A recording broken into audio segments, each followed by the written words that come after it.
আসসালামু আলাইকুম। তো আমাদের যে ভুট্টা গাছের অবস্থা সেটা আপনাদেরকে আপডেট জানাবো আজকে। তো এই ভুট্টা জমিতে আর আমার জমিতে একসাথে লাগানো হয়েছিল।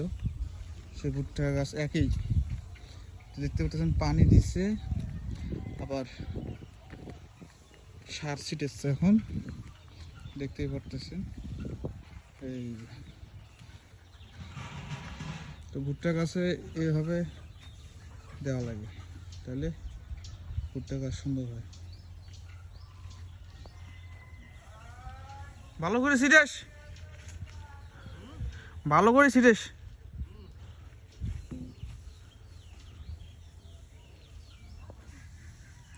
ভুট্টা গাছের চেহারা দেখতে পাচ্ছেন,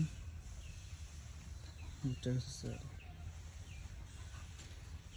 তো 1 মাস 10-12 দিনে এরকম হয়েছে, 1.5 মাস বয়স এই ভুট্টা গাছের।